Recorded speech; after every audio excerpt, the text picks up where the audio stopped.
Michael Bisping just couldn't help himself. Once again, he fired shots at Ariel Helwani right there on his YouTube channel. He literally called him a bell end for everyone to hear. This happened while Bisping was reacting to Jon Jones finally speaking up. Jones said the UFC is planning something huge with Tom Aspinall. But of course, Jon teased it and said he can't talk about it yet. Classic Jon. Here's the twist though, Bisping actually agreed with Ariel this time.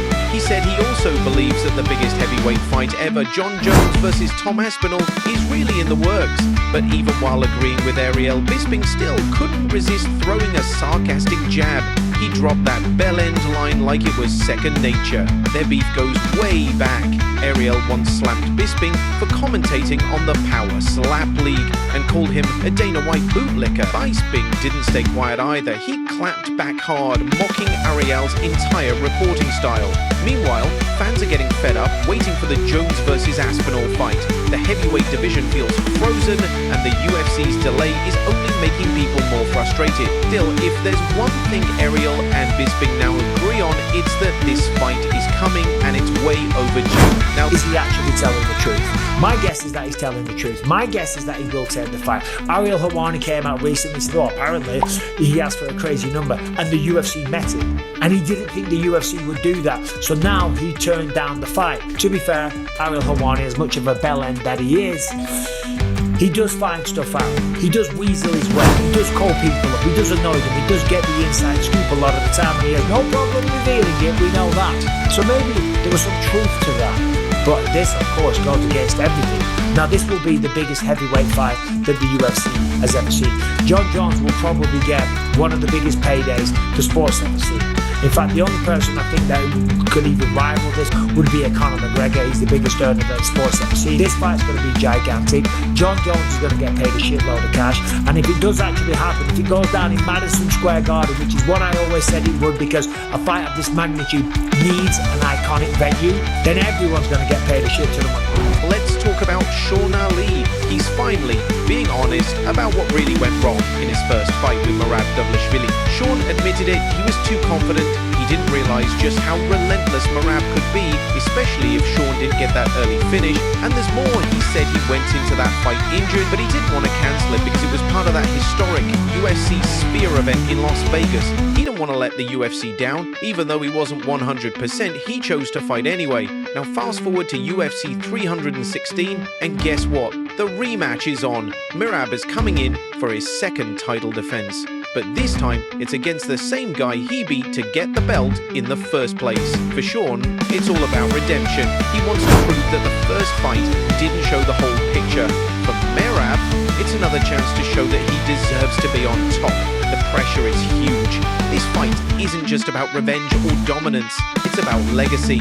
And with everyone watching this card, you know they're going to give it everything they've got. I'm proud of my performance considering how I felt going into the fight, and I don't want to have excuses like, oh, I was like, it wasn't a great camp, but it was a good camp for what I was able to do. So, you know, I don't want to say overconfident. I was underestimating Merab's skill. I know how good he is. I just believed in myself that much. So, looking back on it, yeah, I probably shouldn't have accepted the fight. I tore my labrum, my hip 10 weeks before the fight. 8 weeks before the fight, Hunter called me and said, hey, you got the sphere. And I was like, I'm not gonna turn that down. Right. I'm like, so. It's whatever. I think it's going to make it that much sweeter of a victory after having to lose to him. So, but yeah, I'm happy with where we're at right now. Now let's get into some serious tea. Arman Tsarukyan just revealed a major behind-the-scenes secret about Khamzat Chimaev. He said the story about Khamzat having bad cardio is totally wrong. According to Arman, who has trained with Khamzat, it's not that Chimaev gets tired easily, it's that he trains too hard, like borderline insane levels of hard. Arman explained that Khamzat destroys 5 or 6 fresh training partners in a row during sparring. No breaks, no mercy, just pure chaos in the gym. By the time he steps into the cage on fight night, he's already drained. And Arman isn't the only one saying this. Jalen Turner, Alexander Gustafsson, and even Michael Venom Page have talked about Khamzat's extreme training. It's all starting to make sense now. People thought Khamzat was slowing down in fights, but maybe he's just pushing his body to the absolute limit before the fight even starts. And Arman didn't stop there. He also made a bold prediction about Islam Makhachev. He said Islam will probably move up to 170 pounds, defend the welterweight title a couple times, and then retire. Arman said the weight cuts are brutal and Islam will likely decide not to go back down to lightweight. He compared today's welterweight division to the old Usman era when Kamaru was dominating everything.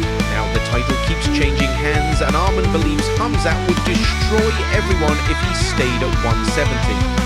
Even at 185, he thinks nobody's on Khamzat's level, but here's the wildest part of it all. Khamzat Chimaev and Dagestani UFC middleweight Shara Magomedov just made huge headlines in Russia. Why? Because the two of them got into a real-life brawl right in a Moscow subway station. Shara spilled the story during an interview with Russian media, and it's blowing up online. Now, these two weren't always friends. There was some past tension, especially after Khamzat mocked Shara's wrestling. But recently, things have been good between them. They were seen hanging out, training together, and reconnecting through shared management and mutual friends. But then everything changed just a few days ago. Shara says they were entering a metro station in Moscow when they had a run-in with 4 random local guys. Apparently it all started because of a shoulder bump. Just like that, things got heated, a whistle, a rude comment, then someone grabbed Shara's arm, and boom, it turned into a full-on brawl. According to Shara, 2 of the guys got knocked out, the other 2 ran for it. He shared all this in an interview with the Russian YouTube channel Usha Taika, and now fans are just waiting, begging for that CCTV footage to drop. If it leaks, it's going to explode online. Just imagine it. Khamzat and Shara, 2 of the most dangerous fighters on earth, teaming up to throw hands in a random subway station. That's like a movie scene. Shara said the group of guys were standing around acting loud and obnoxious. They didn't move out of the way when Khamzat and Shara walked up, so Shara shoulder-checked one of them on the way through. Then they heard a whistle behind them, but one of the guys was calling them back, so they turned around. The guy was cocky, condescending. Shara could tell this was about to go south. Then one of them grabbed his arm and said, "Let's go outside, you'll see what happens." That's when everything snapped. Khamzat and Shara jumped into action. Fists flew, 2 guys dropped, the rest disappeared. Shara didn't even try to sugarcoat it. He told the full story, raw and unfiltered. And now, fans are seeing a whole new side to both men. From Bisping throwing verbal bombs, to Khamzat throwing fists in Moscow, to Arman spilling secrets about training room wars. This week in MMA has been wild. And this isn't even the main event. More drama is coming. The fights, the feuds, the fallout, it's all just heating up. So buckle up, because with fighters like Khamzat Chimaev and Shara Bullet in the mix, anything can happen, anywhere.